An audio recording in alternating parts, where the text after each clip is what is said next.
Picture the coast of Brittany, France. Grey Atlantic light, wind moving through low grass. And then, stone. Not one monument, not a single circle you can photograph and walk away from, but thousands of standing stones in long, deliberate lines that seem to march across the land. Carnac. Who planned it? Who fed the workers? Who decided the angles? And why would a Neolithic world, without writing, without metal tools, without an obvious state, pull off something this vast? Stay with me. The next few minutes will change how you think about prehistory. This is Tom McKenzie, and you are listening to Unexplained History. If you are enjoying this show, make sure to subscribe on all major platforms like Apple, Spotify, and Spreaker. And if you want more unexplained content, swing by our website at unexplained.co. Now, let's step into the lines of stone. If you stand at Carnac at the right hour, the stones don't feel like ruins. They feel like an audience, rows upon rows, some tall as a person, some taller, set with a stubborn regularity, as if the ground itself was scored with a ruler. The alignments stretch far enough that your eyes start to lose count. And that's the first shock. This isn't a single site. It's a landscape project. A statement made in granite, repeated thousands of times.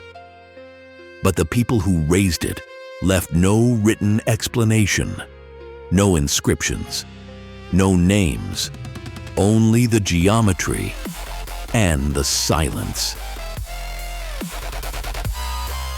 Now imagine the logistics. Not, could someone drag a stone? Yes, humans can do that. The real question is, how do you do it again, and again, and again, across years, maybe generations, with coordination that doesn't collapse into chaos? These were Neolithic communities. No metal toolkits, no written schedules, no paperwork to track food, rope, timber, injuries, replacements. Yet the stones are not random. They form corridors and ranks, organized with an insistence that feels intentional, as though someone cared very deeply that each block met a plan only they could see. And what plan was that? A calendar, a map of the dead, a ceremonial route designed for processions you and I can no longer imagine. The alignments don't offer one clean answer. They offer possibilities that multiply the longer you stare. Some stones cluster, some thin out, some rise higher, like a sentence-changing tone mid-thought. And all of it sits under open sky, no walls, no roof, meaning the building is the horizon itself. Whatever the purpose was, it demanded repetition, precision, and commitment. The kind of commitment that usually belongs to kings, temples, or states. And yet here, the evidence for those things is maddeningly unclear. That's the hook at the heart of Carnac. A prehistoric population operating without the tools we assume are necessary for mega projects, still manages to cover a region with carefully set stone alignments. An effort so large, it feels like it should have left a loud explanation behind. But instead, we get the opposite. We get scale without a signature, precision without an instruction manual, purpose without a clear purpose. So next, we're going to travel back into the Neolithic world that produced this, so we can set the scene, piece by piece, and ask what kind of society can build a mystery that still stands up against the wind today.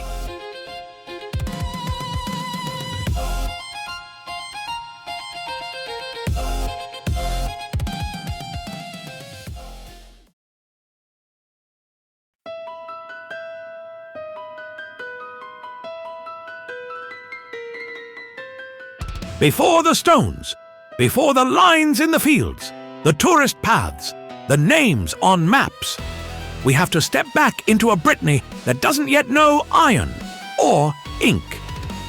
Picture the far northwest of what we call France, around 4500 to 3300 BCE, a place of tide and mist, oak shadow and salt wind.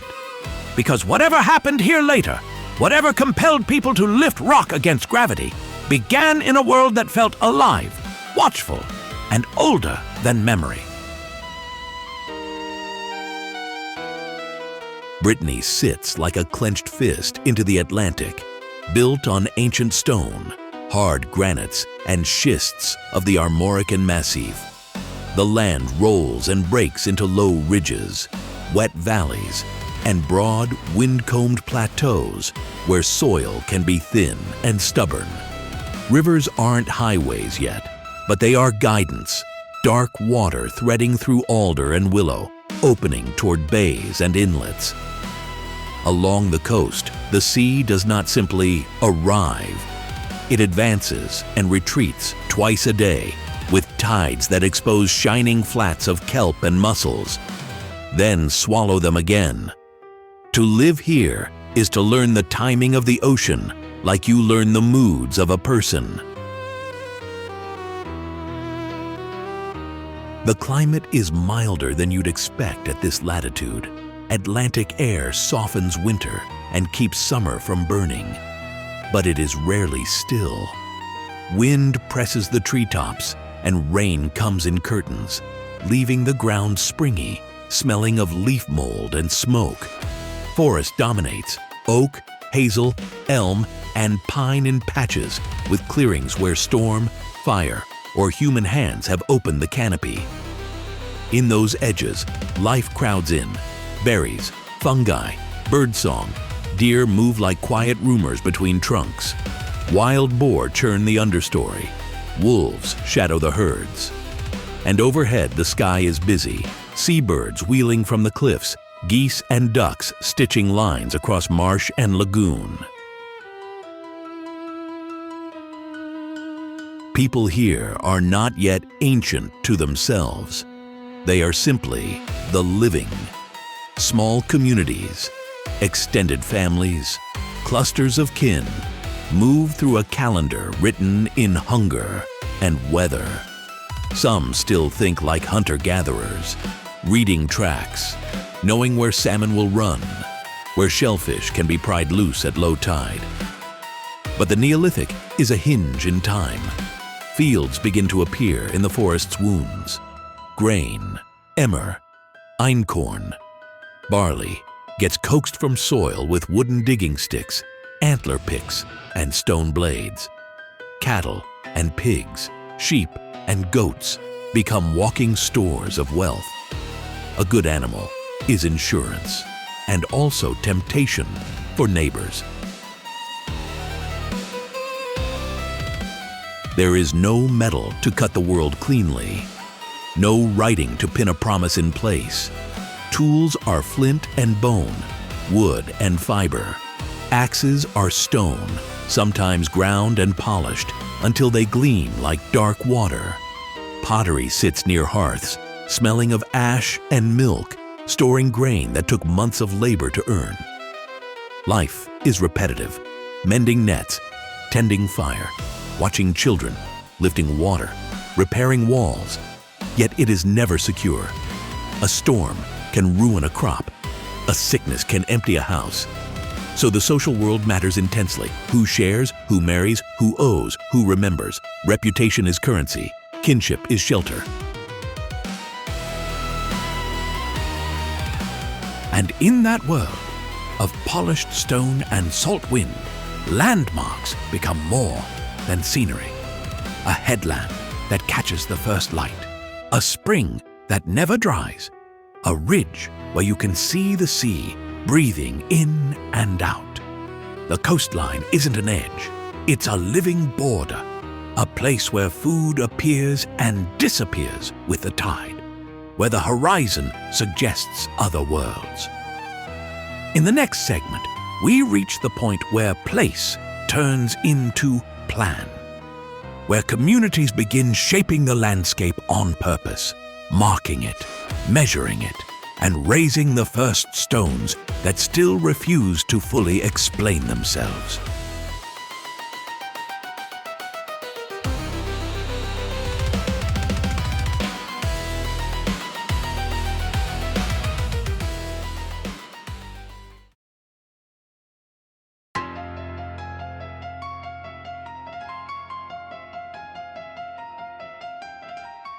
Picture the coast of Brittany before there were borders, before there were maps. Only wind, salt, and low fields of heather. Now picture one stone, ordinary at first, chosen, levered, and made to stand. At Carnac, the mystery doesn't begin with a cataclysm. It begins with an idea that refuses to stay small, and a landscape that slowly, stubbornly changes shape, one raised shadow at a time. Somewhere around 4500 BCE, the first incident is quiet enough to miss. A group walks out at dawn, feet wet with dew, carrying stone mauls and wedges of antler. They've already argued over which boulder is the right one, its color, its shape, the way it catches the early light. The ground is opened with patient effort. A pit, a tilt. Then the first menhir rises, not smoothly, but in small, breathless jerks as ropes tighten and everyone leans together. It isn't just muscle, it's planning. Someone has measured the path from the quarry, maybe by paces, maybe by a cord knotted with memory. Someone has chosen the season when the soil is firm, when the community can spare hands from the fields. The stone arrives on rollers of wood, dragged over greased tracks, guided by shouted rhythm. Children watch from a distance, learning the rules without anyone explaining them. And when the monolith finally steadies, the air changes, like a new presence has entered the world. Then comes the second decision, more revealing than the first. It won't stand alone. Another stone is raised, then another. Not randomly, never randomly. They form a line, a long row that pulls the eye forward as if it's pointing to something beyond the horizon. The builders make tiny corrections. A stone shifted a hand width, a base packed tighter with rubble, a tilt adjusted before the earth sets hard. Over generations, those corrections become an alignment, and the alignment becomes law. Centuries pass, and the work changes shape. Dolmens appear, great capstones laid over chambers, as if the land itself has been taught to make rooms. Tumuli swell into the fields, mounds that hide burials, offerings, and decisions we can't read. Each addition demands specialization. Who can split stone without shattering it?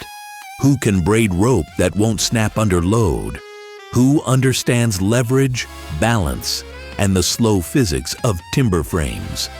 Leadership forms not as a crown, but as a competence people cannot ignore. And there is ceremony, because there has to be. You don't ask a community to risk crushed fingers and broken backs without meaning attached. Imagine the sounds, the rasp of rope fibers, the thud of stones tamped into a socket, the sudden hush when the menhir catches its balance. Maybe fires burn after. Maybe food is shared, and stories are repeated until the children can recite them. The landscape becomes a calendar of labor and belief, rows that lengthen, stones that multiply, each one an agreement renewed across time. So the incident isn't a single day. It's the moment a society decides it can coordinate hundreds of hands for a purpose that won't feed anyone tonight, but will matter for decades.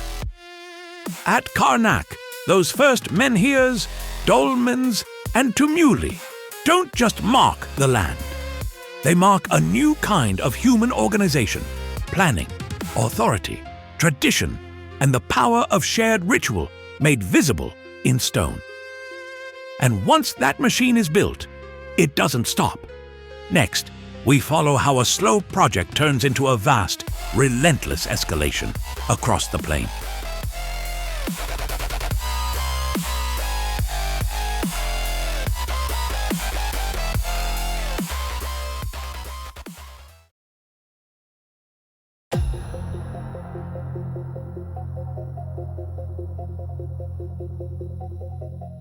Here's the part that makes this case feel like it's fighting back. It isn't just time, weather, or superstition. It's us. Because once the first shock of the initial incident faded, the stones didn't simply stand there, waiting to be understood. They were pushed, borrowed, corrected, and sometimes repaired in ways that may have erased the very message they were trying to tell. This is where the strangeness escalates. By the 1860s, the site had become something dangerous in the most ordinary way. Useful. Fieldstone is valuable when you're building walls, mending a lane, shoring up a barn. And in the dim, practical calculus of a hard year, a standing stone stops being a relic and starts being material. Carts creaked in, iron chains kissed rough granite, and the old row, once clean and deliberate, began to thin. One missing stone becomes two. A gap invites a new path. An entire line is reduced, not by malice, but by handspan decisions, made day after day. And then came the tipping. A curious visitor leans too hard. A farmer's son tries to prove his strength. A winter frost pries at the base, and someone helps it along to clear the ground. A stone that has stood for centuries goes down with a thud you feel in your teeth. Once it's horizontal, it's suddenly portable. And once it's portable, it can be moved, just a little. A foot to the left, turned to face the path, propped with smaller rocks that were never part of the original setting. That's how alignments die. Not in one catastrophe, but in inches. Victorian antiquarians arrived with notebooks and certainty. They took measurements, sketched silhouettes, and argued about purpose with the confidence of men who believed the past should be tidy. But their very attention changed the place. They cleared brush to reveal the pattern. They nudged stones upright to make them photogenic. They marked positions with stakes and chalk, and every mark became an invitation for the next person to adjust the scene. Even the act of describing the rows, how many, how straight, how spaced, began to diverge. Different visitors saw different layouts, because the layout was no longer stable. By the early 20th century, archaeology brought new tools and a new problem: restoration. The impulse wasn't to steal, but to save, to put things back, to make the site right. But what is right when the evidence has already been dragged across decades? Holes were dug to find original sockets, if they still existed. Fallen stones were re-erected with modern muscle. In some cases, supports were added, gravel, wedges, even hard setting material, so they'd stay vertical for visitors. And the debates began. Preservation groups protested, "Don't touch it." Local voices protested back, "If you don't stabilize it, it'll vanish." Meanwhile, the original alignment became a moving target. So, by the time the modern world starts asking the big questions, astronomical alignment, ritual landscape, messages written in stone, the stones themselves have lived multiple lives. Removed, returned, straightened, spaced, and sometimes rebuilt with the best intentions and the worst consequences for certainty. The site becomes a palimpsest. Ancient design overwritten by modern hands. And that's the tension we're left with. When you stand there now, what are you really looking at? The past, or our version of it? Next, we're going to meet the key figures who drove these changes, caretakers, scholars, landowners, and the voices that clashed over what the stones were allowed to be.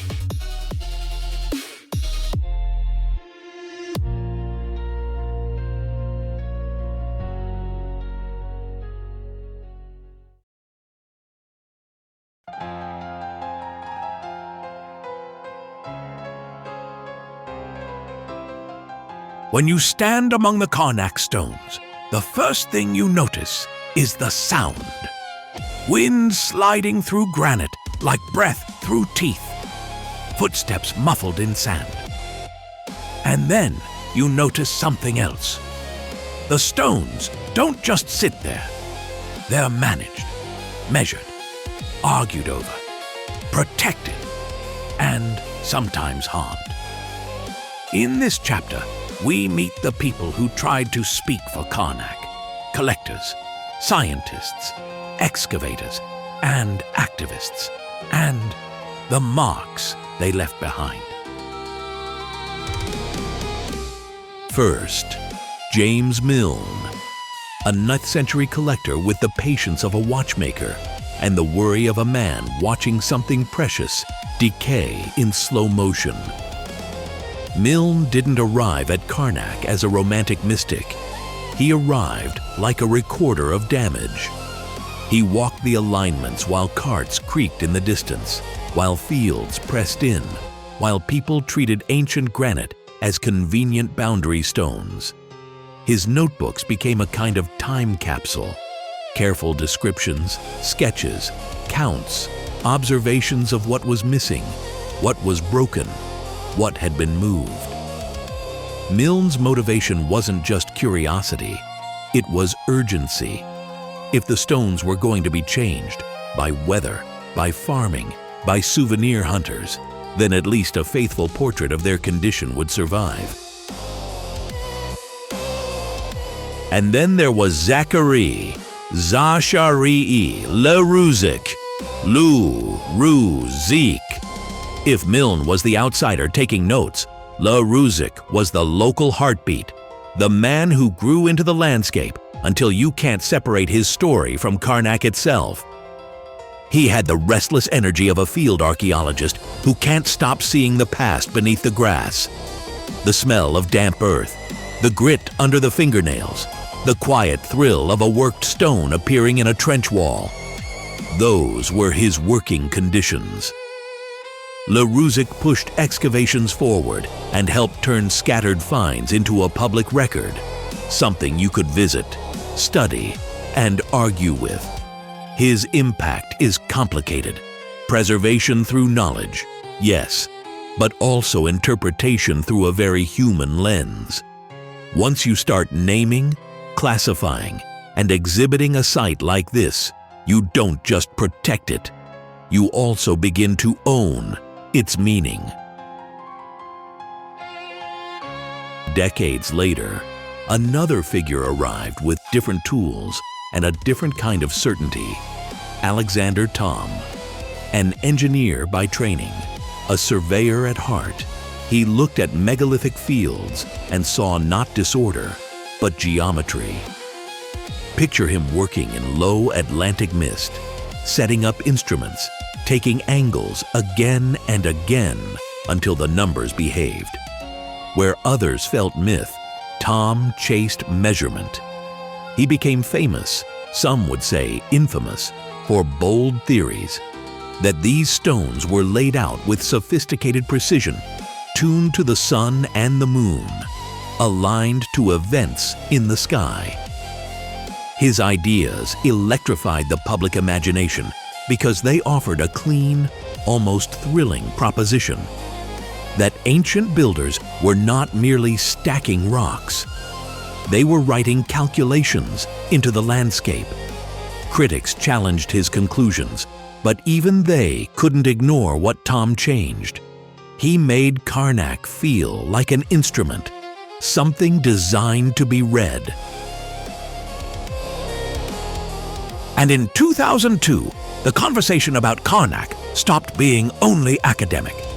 A modern activist group, Collective Hol a Gevred, say it like Hol a Guvred, stepped into the story to challenge how the site was being managed and who truly had the right to decide its future.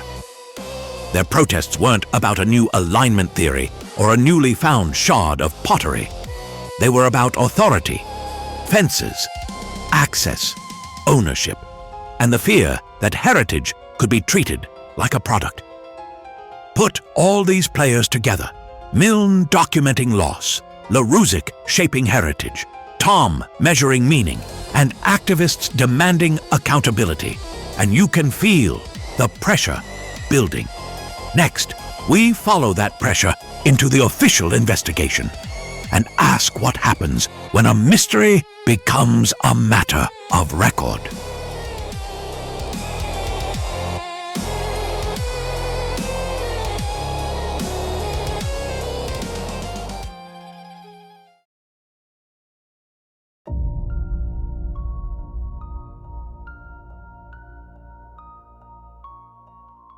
There's a particular sound an official investigation makes.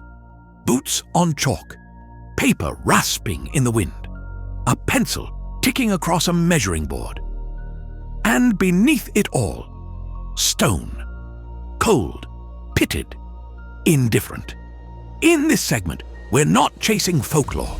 We're following the paperwork, the surveys, the excavations, the restorations, and the uncomfortable admissions buried in the footnotes. Because when a prehistoric monument is battered by centuries of visitors, repairs, and outright theft, the official report becomes its last reliable witness. In the 1860s, the work begins the way Victorian archaeology often did, with measurement before meaning. Surveyors pace the perimeter with chains and tapes, setting a baseline, checking angles with compass and theodolite. They sketch each stone as if it were a suspect in a lineup: height, width, tilt, scars, and fractures. Early photographs capture details the human eye forgets: a shadow line showing a lean, a fresh chip where a hammer struck. Even then, the notes mention disturbance: ruts from carts, soil churned by livestock, small holes where people have dug just to see. The monument is already being rearranged, one careless day at a time. By the 1880s, the tone of the reports hardens. Protection becomes policy. The site is scheduled under new laws meant to shield ancient places from modern hands. But protection on paper doesn't stop a person with a picnic basket or a chisel. The first official interventions are practical, almost clinical. Fencing, warning signs, and when a major stone begins to threaten collapse, a decision that changes the monument forever. Engineers and antiquarians open a trench at the base, recording the chalk packing and the shape of the stone hole. They find almost nothing datable. No charcoal bed, no bones, often just clean chalk and rubble.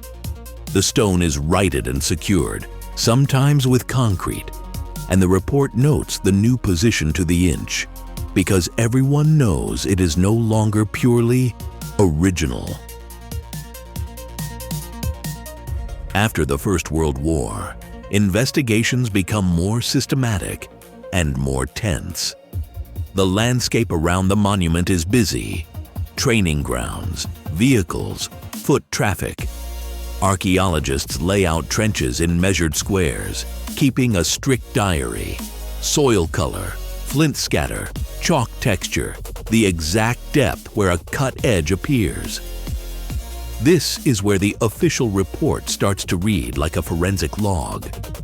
Antler picks show up in the ditch fills, hammerstones, a few sherds of pottery in secondary layers, useful but frustratingly indirect. Beneath many of the great stones, there's still that problem: sterile chalk or ground already disturbed by earlier digging. The reports say it plainly, in dry language that lands like a verdict. Without sealed deposits, the date of erection must be inferred, not proven. The mid-20th century brings restoration on an industrial scale. Cranes arrive. Steel cables sing under tension. A fallen lintel is lifted as if it were a bridge girder. Teams excavate around sockets to confirm where uprights once stood, then re-erect stones to match earlier surveys and surviving impressions. Everything is recorded: photographs, drawings, levels, even the mix of the setting material. And still, controversy follows. Critics argue that straightening a stone creates a monument that never existed, that concrete is an irreversible signature. Supporters answer with maintenance logic. Without intervention, the monument will simply collapse into a ruin. Meanwhile, management becomes a daily battle. Erosion from millions of feet, souvenir hunting, vehicles edging too close, and the constant pressure to interpret a place that the archaeology itself keeps qualifying. So by the 1980s, the official record reads like a compromise between science and survival. Survey lines tighten. Access is controlled. The site is treated less like a backdrop and more like evidence. But the same reports also admit the limits. Too many stones reset in antiquity or in modern times. Too many disturbed layers.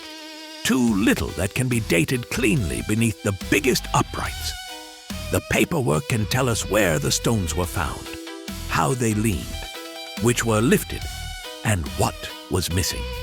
It can't always tell us why it was built, or when to the year. And that gap between careful documentation and unanswered purpose is where the skeptical theories take hold. That's where we're going next.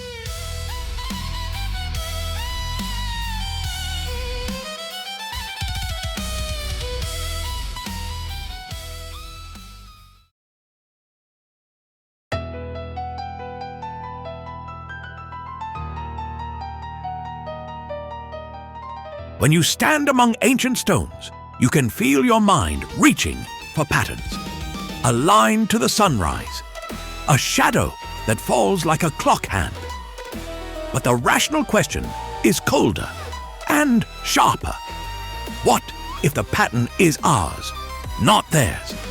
In this segment, we step away from the romance and into the lab light. Because sometimes the most unsettling explanation is the simplest one. The evidence may not support a single grand story at all. Skeptics begin with a problem that doesn't sound mysterious until you realize how much it changes everything. Provenance. Not just where the stones are, but how confidently we can say they have always been there, arranged in that way, facing that direction. Many sites arrive to us already disturbed. Toppled uprights, missing pieces, re-erected stones, backfilled trenches, later walls cutting through earlier ground. A monument can look ancient and still be a palimpsest of edits.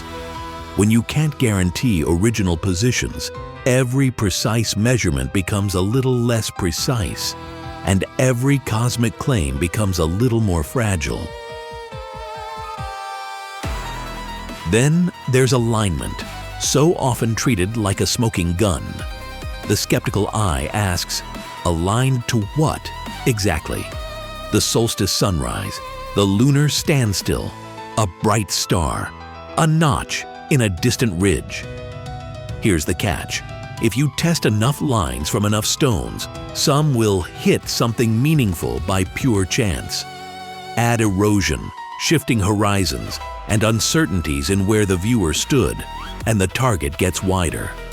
Critics point out that proposed alignments can be variable, inconsistent from circle to circle, even contradictory within the same site.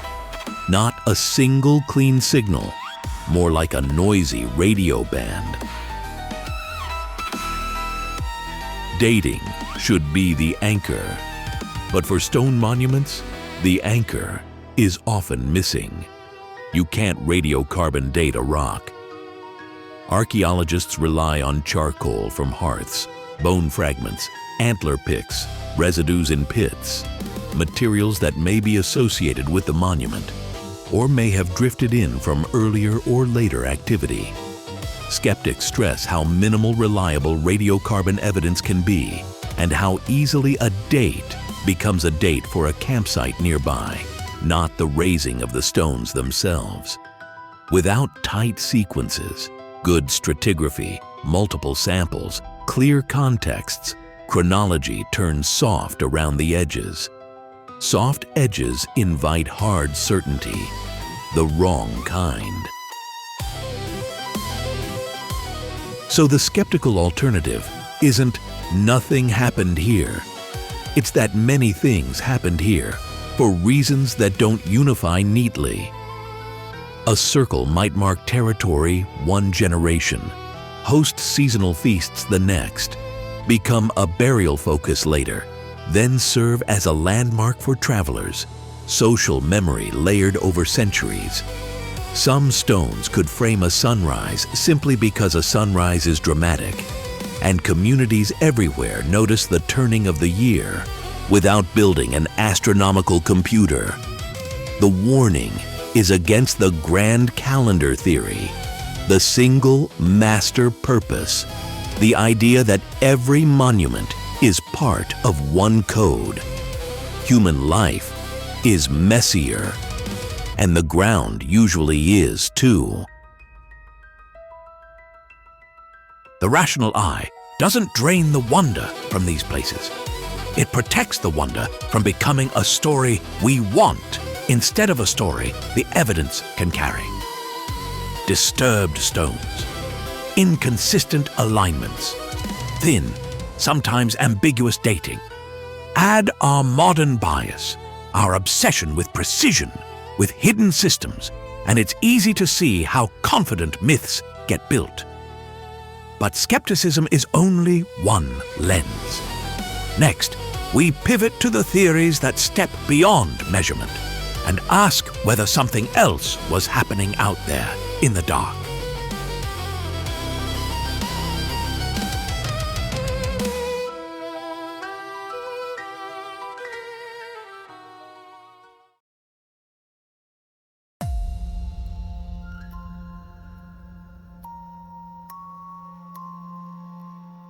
We've heard the skeptical explanations, measurements, tool marks, and human labor. But when you're standing there, close enough to feel the air cool against the stone, those answers can start to feel incomplete. Because these blocks don't just sit in a field, they sit in your imagination. And in the quiet between them, people hear possibilities. So, for a moment, let's step into the version of history that refuses to stay pinned down. Into the unknown. At dusk, the site changes character. The straight edges soften. The gaps between stones become doorways. Wind threads through like breath through teeth. And that's where the first theory takes hold, that these stones are not merely arranged, they're tuned. Believers speak of earth energy, of currents that run beneath the soil like unseen rivers, ley lines, geomagnetic knots, places where compasses hesitate and electronics behave strangely. If you accept that premise, even for a second, the stones stop being a monument and start being a device. Some say the device is acoustic, that the builders understood resonance the way a musician understands a violin, by feel, by repetition, by listening. Step into the center, clap once. You might hear the slap return with a strange, tight echo, as if the air itself is boxed in. In fringe accounts, that echo isn't just sound, it's a key. A frequency meant to alter perception, to induce trance, to open the mind to visions.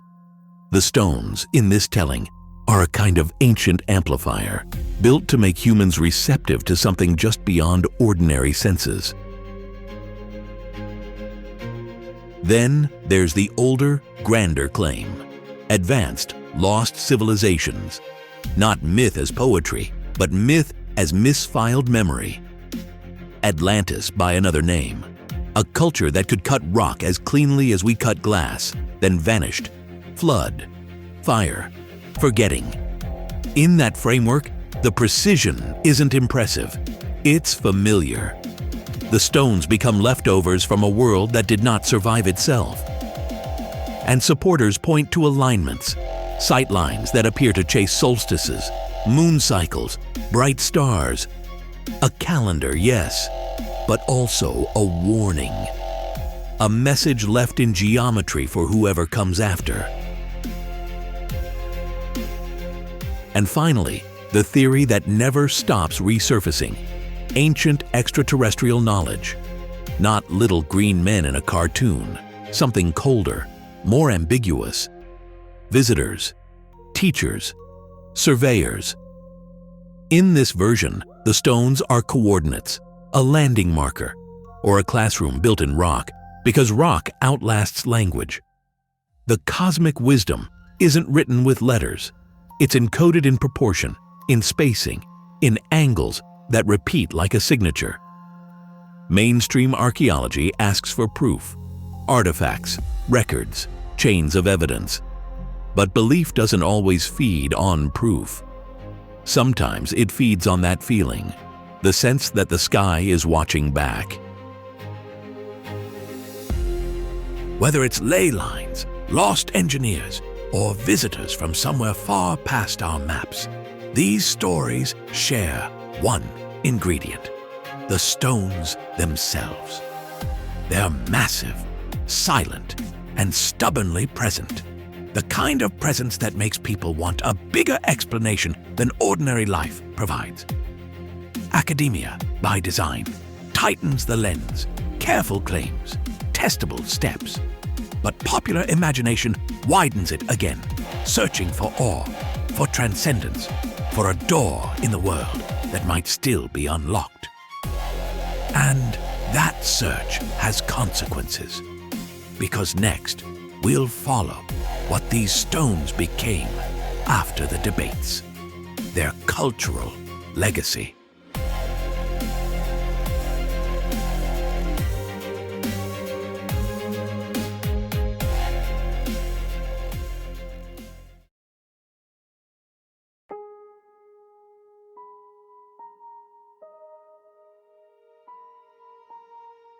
We've chased the theories across millennia. Astronomy, ritual, territory, the urge to leave a mark big enough to outlive a name. But when the arguments quiet down, the Carnac stones are still there. Not in a textbook, not behind glass. They stand out in the open air of Brittany, taking weather and footsteps and attention. So what happens to a mystery like that when it becomes a destination? Picture an early morning at Carnac in the Morbihan. Morbihan. The light is thin and silver, and the stones look less like monuments and more like a crowd, waiting. Grass beads with dew. The air smells of wet earth and salt drifting in from the Atlantic. Then the day begins. Cameras click. A guide raises a hand. Children count the rocks and give up halfway. And still, beneath all that modern noise, there's a pressure in the place. A sense that you're walking through somebody else's decision. Today, the alignments are treated as national heritage, protected as a historic monument. That protection is a kind of promise and a kind of complication. Because these stones aren't isolated artifacts, they live in a landscape with farms, roads, footpaths, houses, and the constant wear of tourism. Moss and lichen creep, roots push, wind sands the edges. And then there are us. Over decades, managers have tried to limit damage with fences, controlled access, and seasonal closures. To some visitors, the barriers feel like a museum rope. To conservators, they're triage. And that tension boiled over in 2002. A local protest movement formed, Collective Hall à Gavred, Hall à Gavred, all together. Their anger wasn't aimed at the stones. It was aimed at what the stones had become, a contested space shaped by ticketing, fencing, and the sense that decisions were being made over the heads of the people who lived beside the alignments. Demonstrations flared. Voices rose. The argument was simple and raw. Who is this place for? The state that protects it? The scientists who study it? The tourists who travel for it? Or the community that wakes up with it every day? But legacy isn't only politics. It's also what the stones do to the imagination. Carnac shows up again and again in art and literature because it doesn't resolve.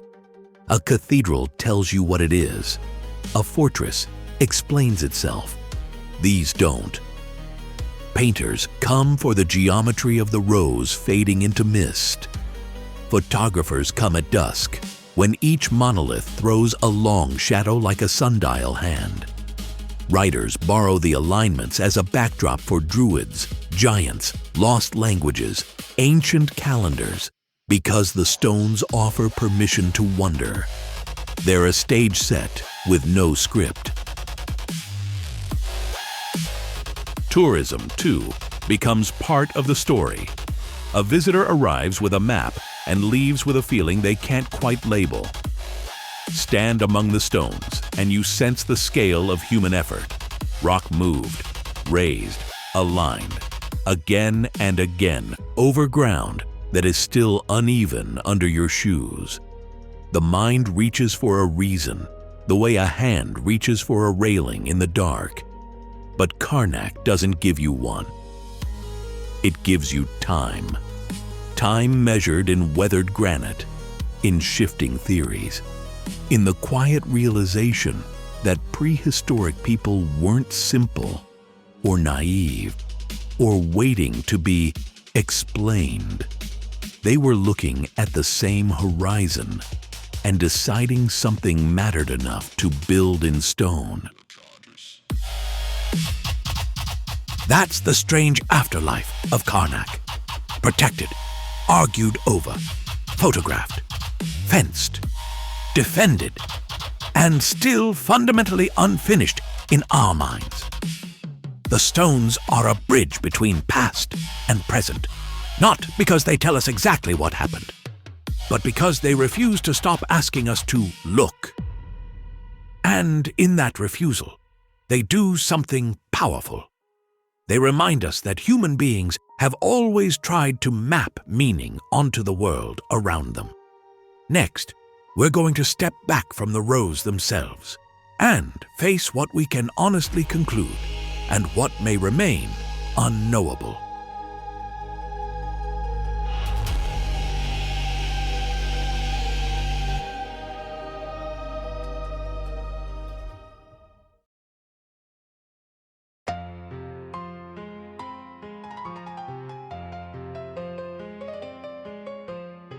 When you stand at Carnac, the air feels older than weather.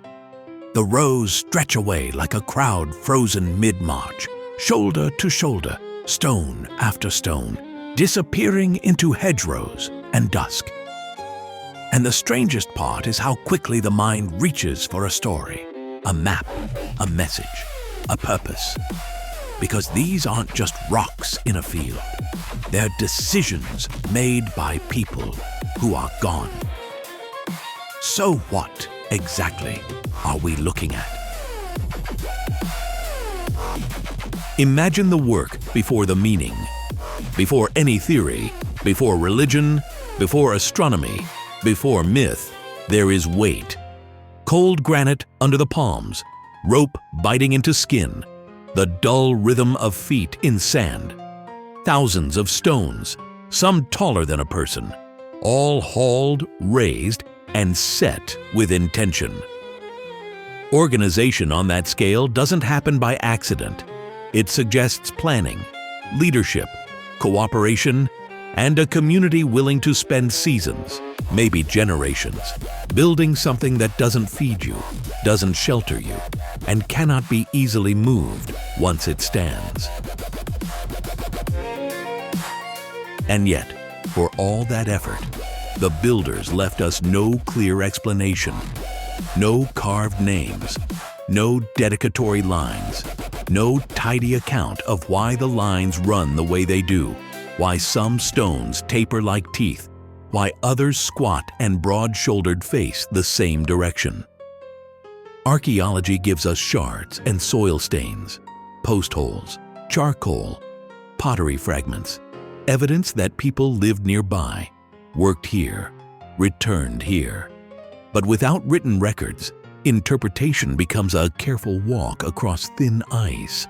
One step grounded in data, the next step balanced on inference. That's where the tension begins. We can measure alignments, chart horizons, test for patterns, solstice sunrises, lunar cycles, sight lines that seem to point like arrows. We can compare Carnac to other megalithic landscapes and see echoes, the urge to mark time, to bind memory to place, to make the invisible visible. But evidence rarely hands us a single, clean answer. It offers possibilities. And in the quiet gaps between those possibilities, wonder rushes in, filling the space with procession routes, sacred boundaries, ancestor cults, star maps, warnings, invitations. Walk there in the late light and you feel it, the way certainty drains out of you. The stones don't behave like museum objects. They belong to wind and lichen and the smell of wet grass. They turn the landscape into a sentence you can't fully read, but can't stop trying to. Maybe that's the most enduring legacy. Not a solved riddle, but a human impulse. The same one that makes us stack cairns on mountain trails, carve names into bark, raise monuments in city squares. We look at a place and we ask it to hold meaning for us and for whoever comes after. Because Carnac forces two truths to share the same ground. One truth is practical. People planned this. People engineered it. People organized labor, moved stone, corrected mistakes, kept going.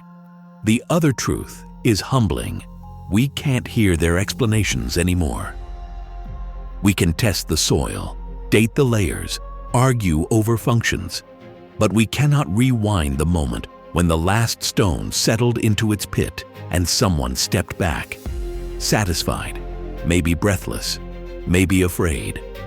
The sentinels remain, and the minds behind them recede like footprints washed by the tide.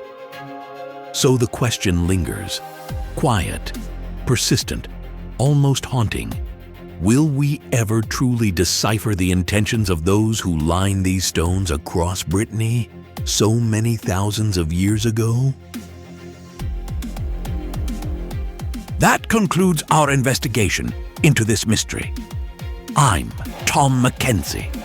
If you enjoyed this episode, please subscribe and leave us a review. And remember to visit unexplained.co for the photos we discussed today. Until next time, keep looking for the truth.